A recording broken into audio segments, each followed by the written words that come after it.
Graças a Deus, irmãos, nós vamos dar sequência uns instantes à nossa jornada bíblica, estudando a semana de 22 a 28 de novembro. E a primeira pergunta diz assim: qual o prazer do Senhor em relação ao homem perverso? E a resposta está no livro de Ezequiel. Nós vamos dar sequência ao estudo do livro de Ezequiel.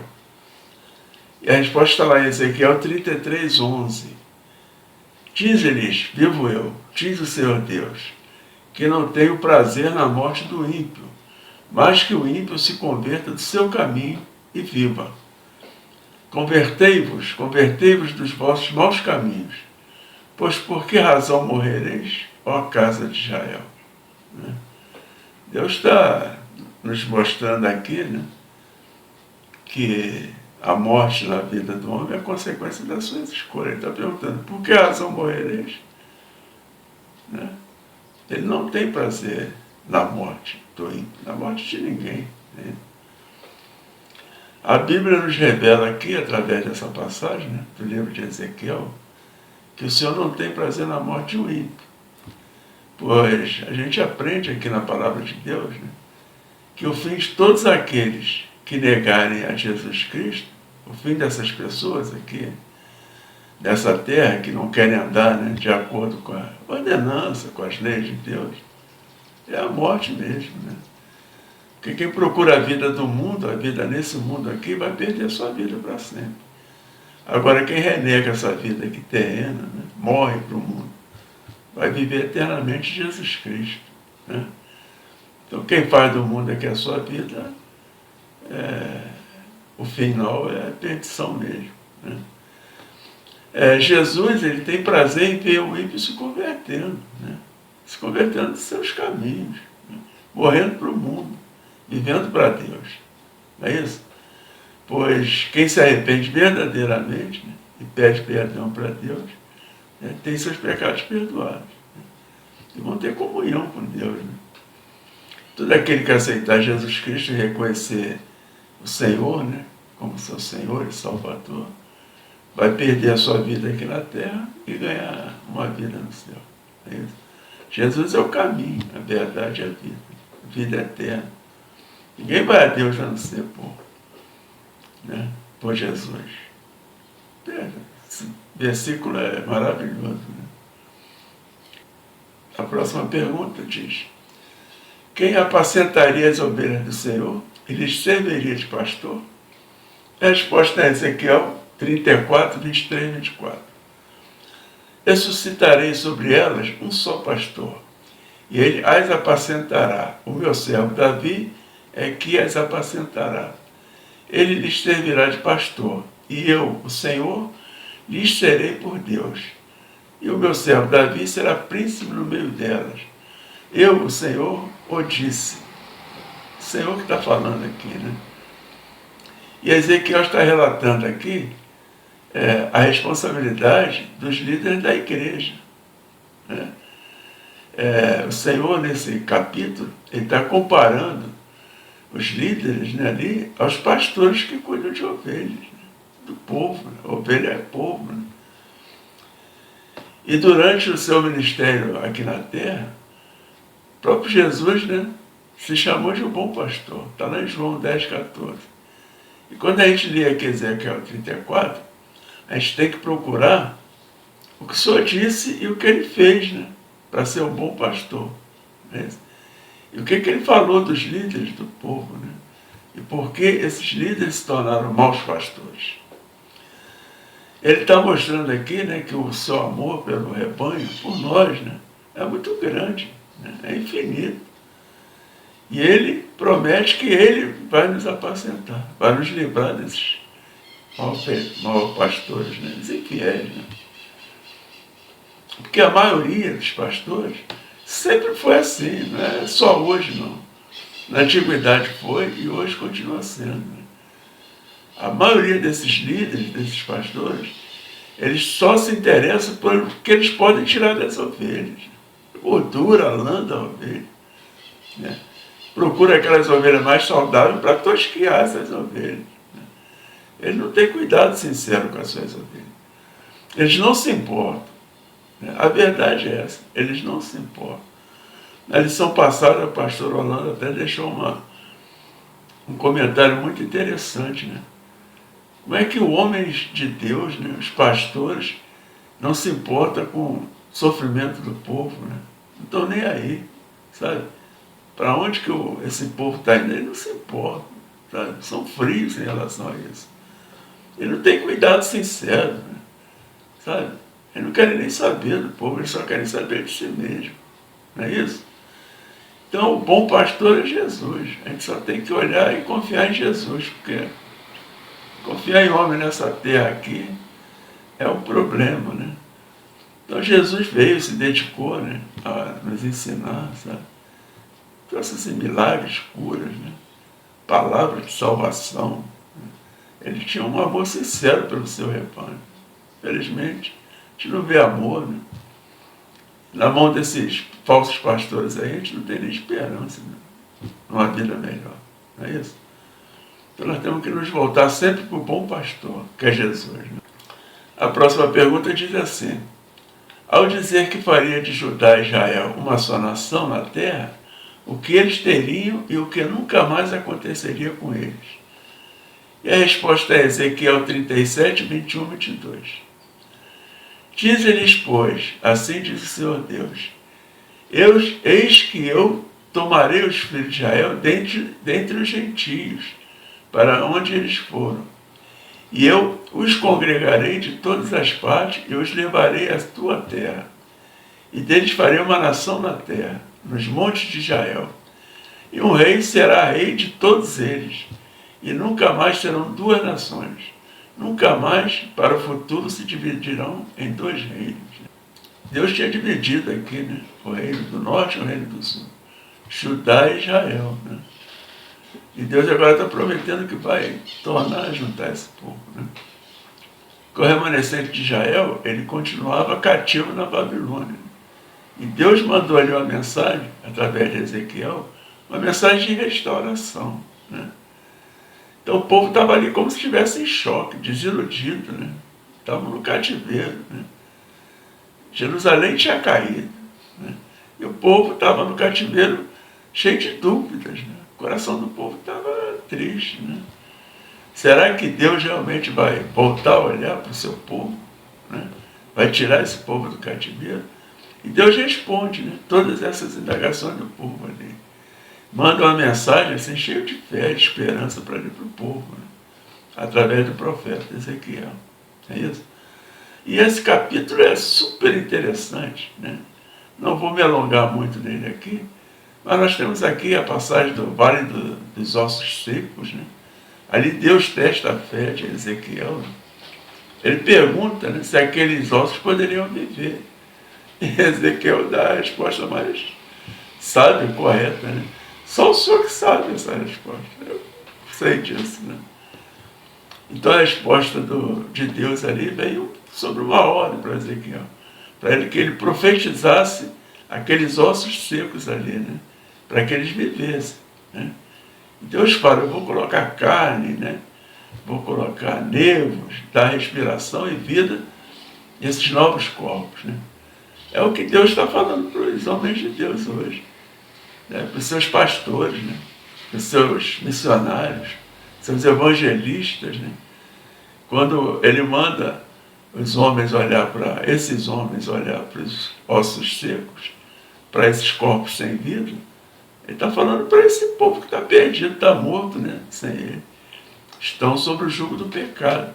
Né, que se esses homens profetizarem em cima dessas vidas, ele vai restaurar, dar um fôlego de vida. Essas pessoas serão novas criaturas.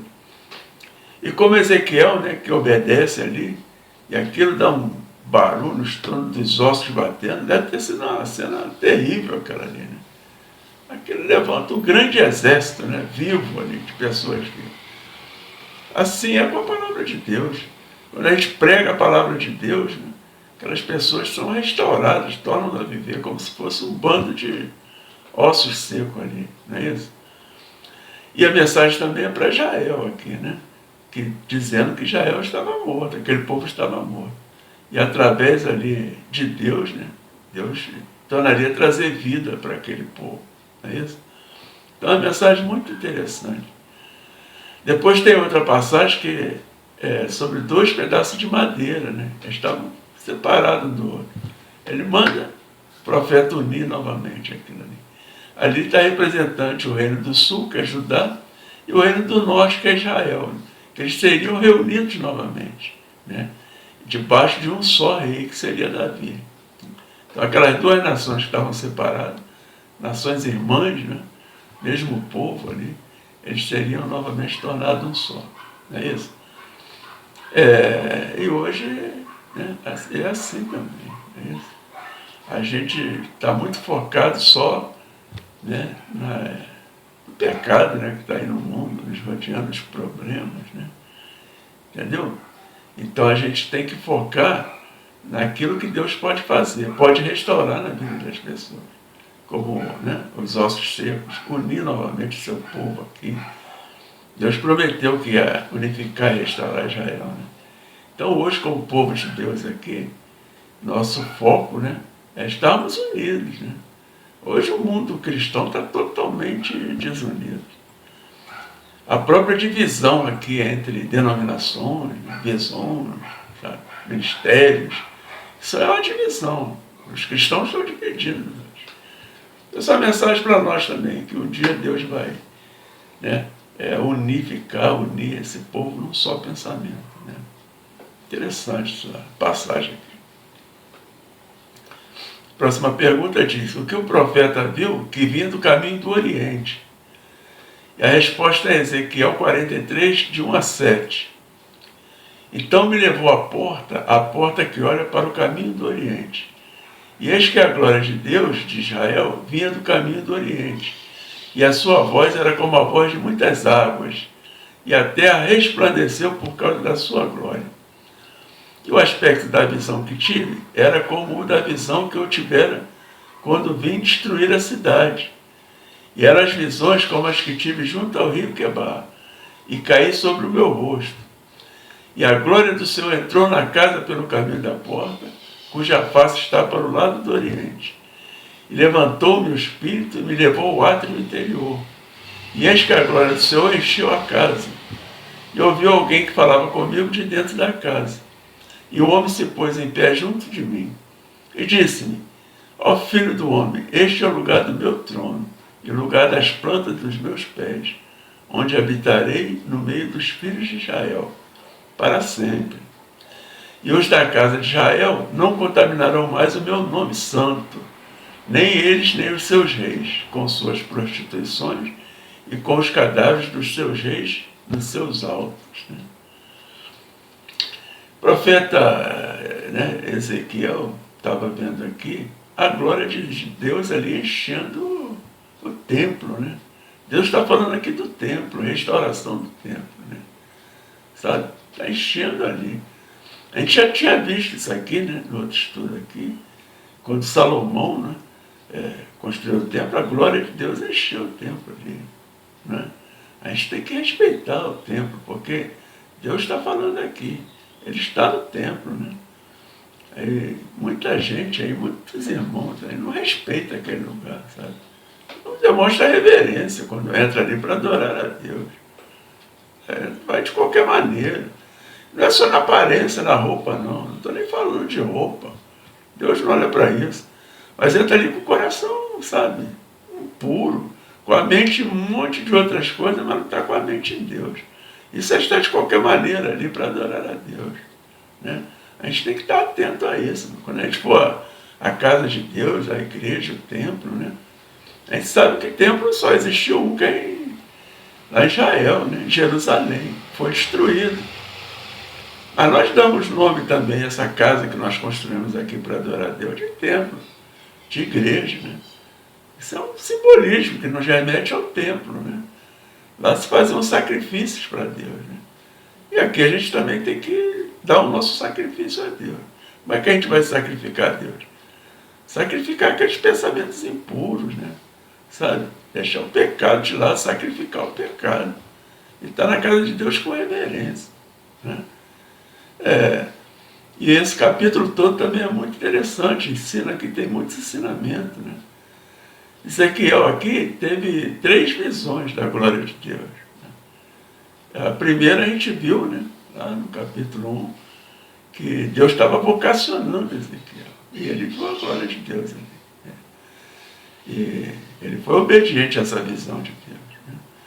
A segunda, né, Deus revela através de Ezequiel que ele não habita no meio de idólatras. Nós estudamos isso aqui também.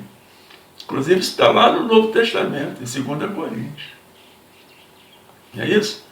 E ainda uma profecia que o templo seria destruído. Né? E a terceira visão aqui é a restauração da própria nação de Israel. A comunhão desse povo com Deus. Né? Isso nós acabamos de ver. Aqui, que Deus restauraria, né, esse povo, essa nação, juntaria num povo só. Não é isso? Então, também nós vimos isso no Velho Testamento, lá no deserto com Moisés. Quando Moisés levantou aquele tabernáculo lá, a glória de Deus enchia ali. Né? Enchia aquele tabernáculo, sabe? Moisés exercia a sua liderança ali sobre o povo de Israel, porque Deus estava ali com ele, né? E Deus, ele se revela. Da maneira como ele se revelou a Moisés, a Ezequiel e outros profetas, ele se revela hoje também. Né? Ele se revela a cada um de nós. Quando nós estamos em Cristo Jesus, Deus está se revelando para nós. Né?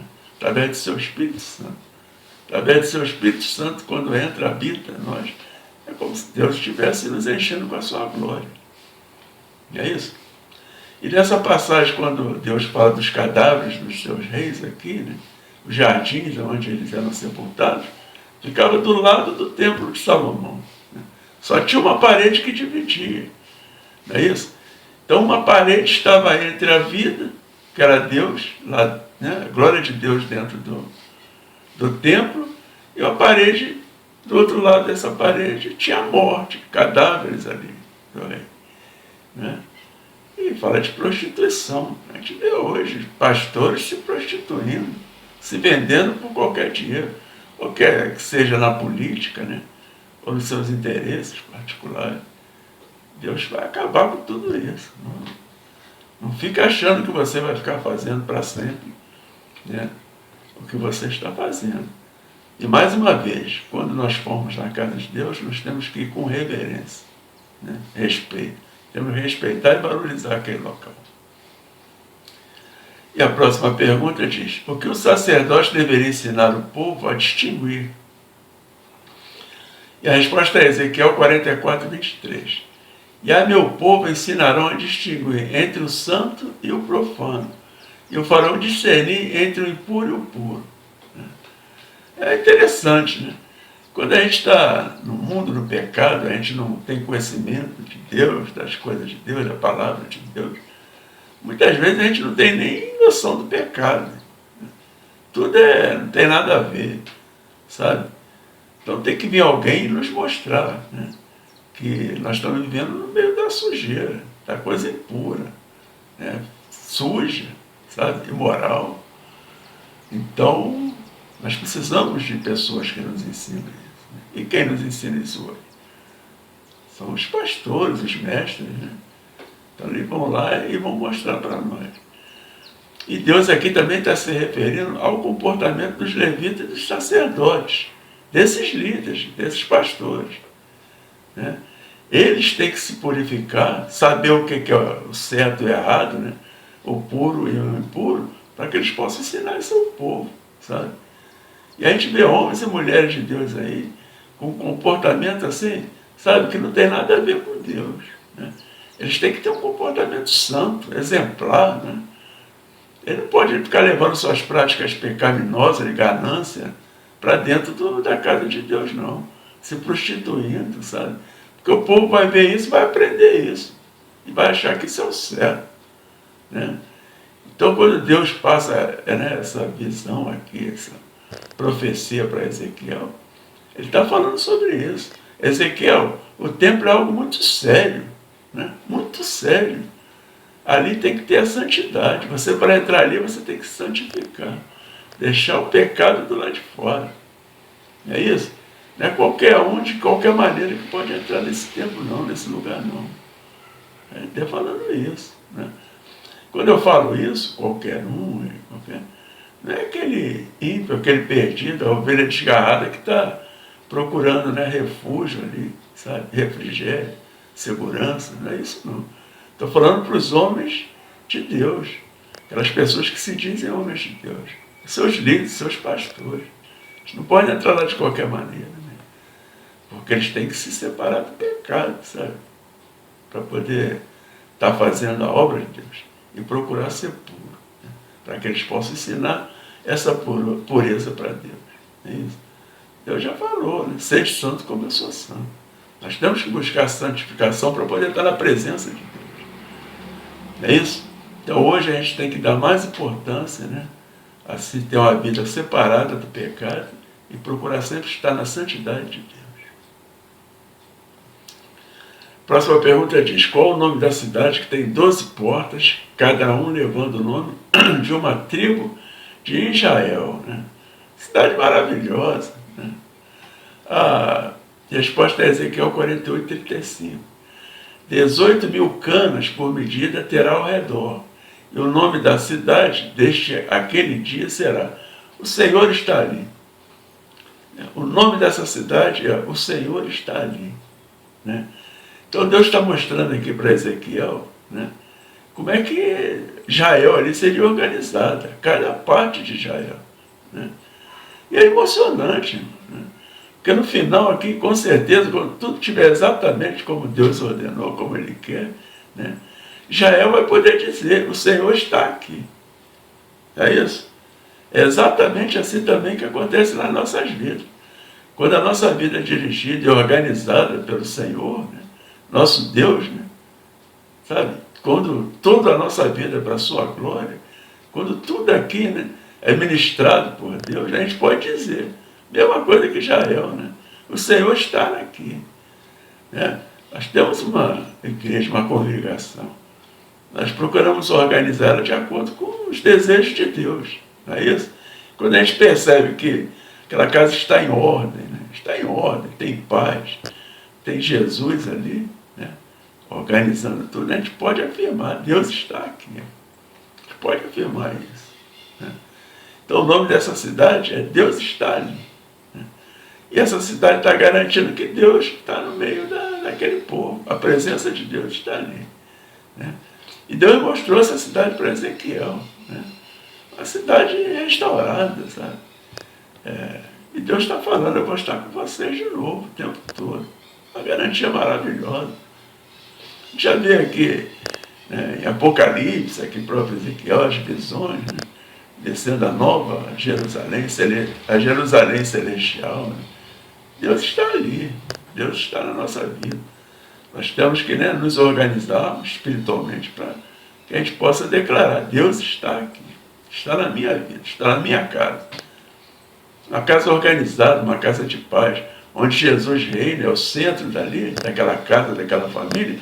Deus está ali, verdadeiramente Ele está ali, né? Uma coisa maravilhosa, uma declaração maravilhosa, uma promessa maravilhosa de Deus.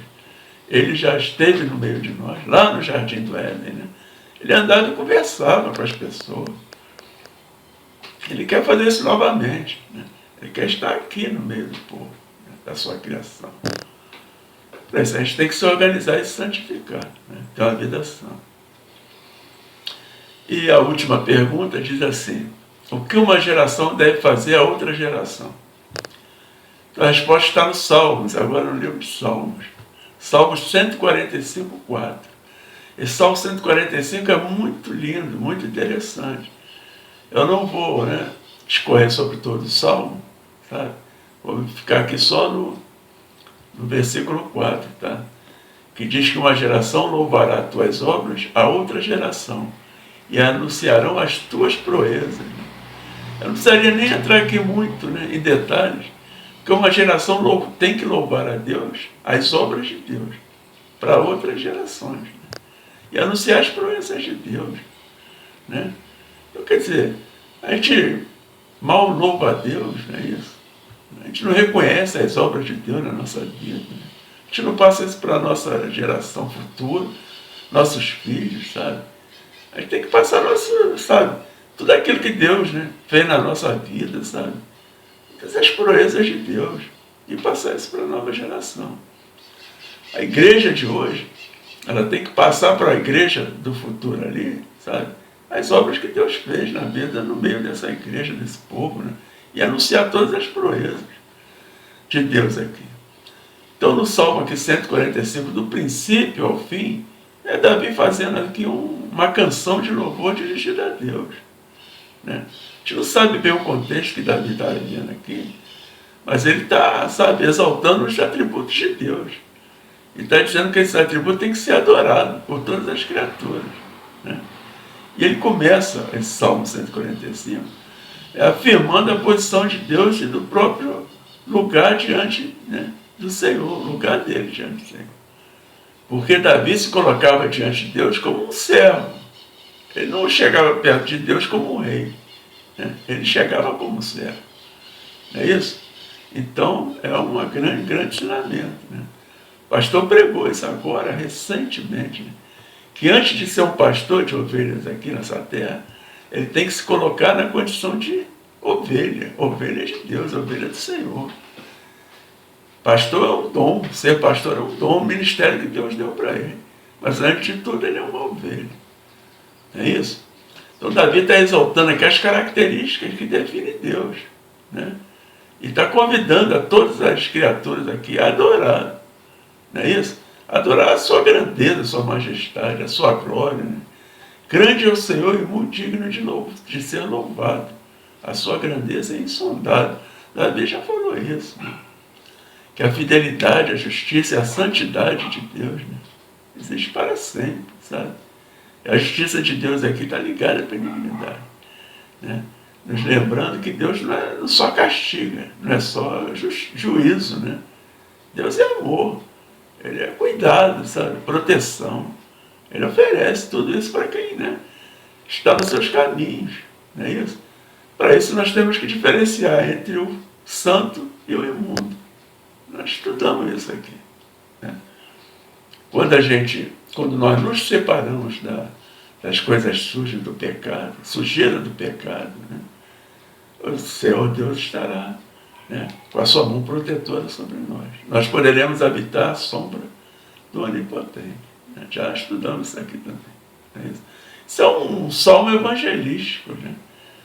Que, sabe, a gente tem que passar para outras pessoas, para outras gerações, os atributos e os atos de Deus, não é isso? Porque tanto esses atributos quanto os atos de Deus, eles são motivos para que a gente fale, né? Para que a gente adore a Deus. Escrever quem é Deus, quem é esse Deus maravilhoso, a majestade desse Deus, né? O reino que esse Deus está implantando na nossa terra. A gente tem que contemplar sempre a natureza de Deus, a grandeza das suas obras, né? Sabe? Quando a gente contempla isso, né, e reconhece toda essa grandeza, o senhorio de Deus, nós vamos ter motivo para falar para outras pessoas quem é nosso Criador, quem é nosso Salvador. Nós estamos cheios, transbordando da glória de Deus. Nós temos que passar para a nova geração. E com a nova geração de salvos, né? Quero que você tiver uma pessoa, um salvo, ele é uma nova geração. Se você conseguir levar essa mensagem para um só pecador e ele, né, entregar a sua vida para Jesus, você fez exatamente o que o Salmo 145 está falando. Você está passando, né, a grandeza, né, as maravilhosas obras de Deus para uma nova geração de crentes, de salvos. Amém? Nosso estudo está terminando aqui. Que todos tenham um excelente dia, uma excelente semana. E se Deus permitir, semana que vem estaremos de volta. Amém? Fiquem todos com Deus.